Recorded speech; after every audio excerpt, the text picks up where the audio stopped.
Глава Башкортостана Ради Хабиров выразил соболезнования в связи с трагедией в Казани, где совершено нападение на школу и погибли дети.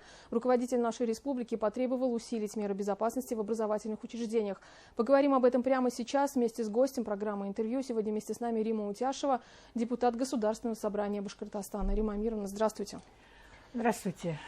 Вот реакция уже и от президента России Владимира Путина последовала. Совершено нападение на школу, и вот глава нашей республики также отреагировал. Как вы думаете, что нужно еще сделать, чтобы усилить меры безопасности в школах? Я тоже выражаю соболезнования всем погибшим, родителям этих детей, всему Татарстану, да всей нашей России, потому что это такая трагедия, это боль и Республики Татарстан, это всего нашего государства. Потому что когда обижают детей, когда вот так относятся, это какая-то дикость. И вот только мы утром на ВКС говорили о школах, и Ральф Файч говорил даже более того, по поводу вот скоро будут выпускные вечера, родители хотят присутствовать, и глава республики и министр здравоохранения, вице-премьер Максим Васильевич попросили, чтобы, если хотят родители быть среди своих детей, надо вакцинироваться, чтобы были антитела. То есть такая забота о детях. Ведь в России идет десятилетие детства. И в этом плане слава Господи, что у нас нет республики, но ведь тоже легко можно попасть. В этом плане я очень рада за своих медиков. Пусть нас иногда говорят, вот, к вам не попадешь. Очень хорошо. У нас к нам так просто в наши лечебные учреждения не попадешь. Так и должно быть. Лечебные учреждения, детские учреждения, там, где находятся больные, ведь сколько было старики, больные, все социальные учреждения должны быть абсолютно безопасны, охраняемы. У нас есть огромные армии, у нас есть Росгвардия, чего только у нас нет, чтобы могли наши дети спокойно учиться. Это уже разберутся, дадут и оценку случившемуся, а сегодня такое горе, мы соболезнуем. Еще один из вопросов – это ношение оружия. У того, кто совершил это нападение на школу, оно было законно. Как вы считаете, какие меры здесь нужно принимать? Также нужно ли усиливать? Ну и кроме того, президент России распорядился пересмотреть некоторые правила. Что вы думаете по этому поводу? У меня два момента. Когда дают оружие, кому направо, налево, ведь она оружие стреляет. Раньше такого не было. Всем. И автоматы, и газовые пистолеты. Я не знаю, каким образом этому человеку, я уже даже у человека не знаю, значит, он где-то работал в охране, потом, может, и прошел. Может, он не исключает, что он и работал в этой школе. Студент, он еще студент. Вот, представляете как? Мне еще один момент. Вот эти такие злые собаки, которые тоже иногда выходят, и вот эти оруженосцы, так называемые, вот это опасные люди. И они тоже... Сколько у нас так бродячих, недавно только и в нашей республике обкусали собаки и загрызли ребенка. Это это трагедия в Татарстане. То есть всегда дети незащищенные. Перед силой дети не защищены.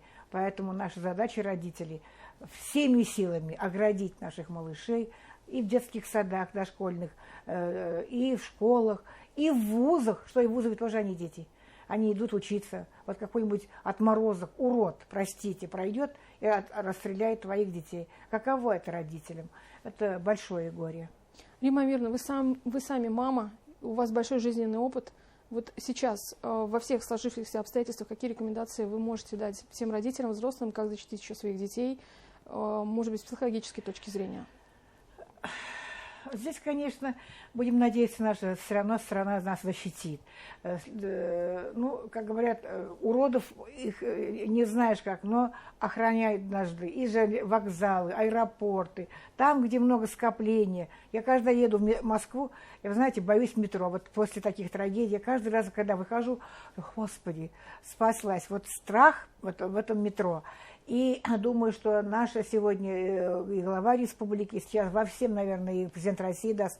Ведь недавно, года 3 назад, это такое же было в Крыму.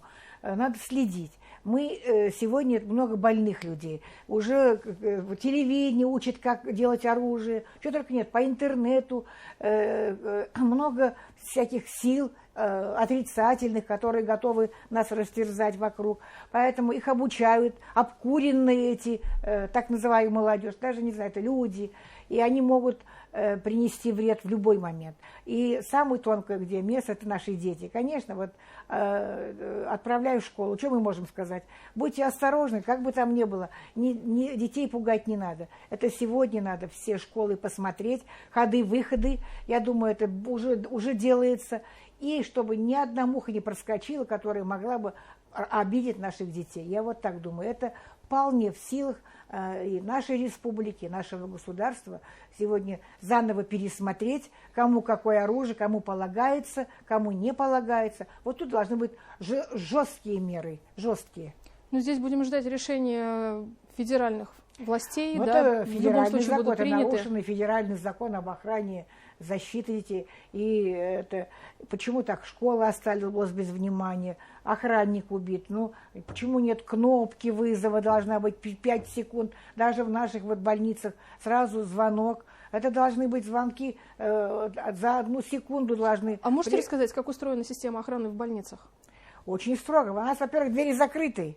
У нас и не пройдешь. Мы вот закрываем и сидят. Ну, во всяком случае, они, если даже какой-нибудь зайдет такой вот больной на голову, не дает, на все закрыто, двери закрыты. Он расстрелять может, который прям покой, но до больных он не дойдет. У нас охрана, у нас звонок, 5 минут вот проезжает. Вот такая в крупных больницах. Я, конечно, не скажу за все амбулатории, но крупные больницы нашей Уфы хорошо охраняемые. Я думаю, еще раз наши будут пересмотреть, чтобы в каждой, и в школе, в детских садах должен быть, вот нажал звонок, и где эта охрана сидит, где наши силовики, чтобы приехали, накрыли, не дали развиться этой трагедии. Вот такое мое мнение. Будем ждать сейчас решений, будем надеяться, что объявят. Будем надеяться, что все детей, которые остались живы, их полечат. Им вот уже Радик Фач пригласил реабилитировать с родителями. Конечно, для меня, для врача это ужас. Они это увидели, гибель своих детей, друзей. Это долго он будет, это снится, этот кошмар. Чтобы как-то их успокоить. Сейчас психологи, терапевты, педиатры, психиатры должны все... Вот, я думаю, со всей России самые лучшие наши медицинские силы, педиатрии, да и родителям нужна поддержка, должны быть вот сюда направлены, чтобы поддержать вот эту школу, этих семей. Ну и Путин уже отправил Мурашко и Кравцова на место событий, чтобы оказать всю необходимую помощь. Конечно, очень хорошо. Римма Амировна, как вы считаете, что может быть источником такой жестокости? Почему совершено такое нападение на школу? Сегодня вот такое состояние, оно где-то можно и объяснимо. Посмотрите, что вокруг нашей страны творится, как нас пытаются нас очернить, нам направлять эти силы из Востока, из Запада. Им никак не умется, что мы можем спокойно жить. У нас сегодня вот заканчивается ураза у мусульман, закончился пост, люди в мире живут, а это их раздражает. И вот это, наверное, люди есть ведь недовольны, но это не каждый недовольный не означает, что он должен взять ружье и идти детей стрелять.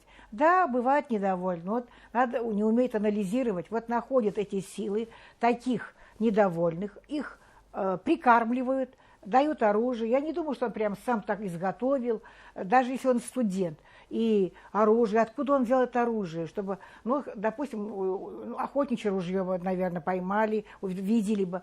А вот то, что сегодня мы слишком все открыто, все доступно. Видите, у нас так демократично. Мы позволяем детям и выходить на улицы. Где-то, может быть, идеология немножко в сторону, слишком стали, ну, я не скажу, что прямо анархия, нет. Но мы в некоторой степени устои нашей системы стали относиться как-то небрежно. Всегда был порядок. Мы вот прямо умираем, вот тут кого-то избили, ну, выходит на улицу, разрешаем ведь. Вот это анализировать надо и изучать. Ведь тогда в Крыму, когда было, они тоже из таких асоциальных семей недовольных. Вот эти семьи, они должны быть на контроле и у правоохранительных органов, и у нашей системы семейных института семьи, и в школе. Надо их изучать, анализировать, по мере возможности помогать. Римма Амировна, спасибо вам большое.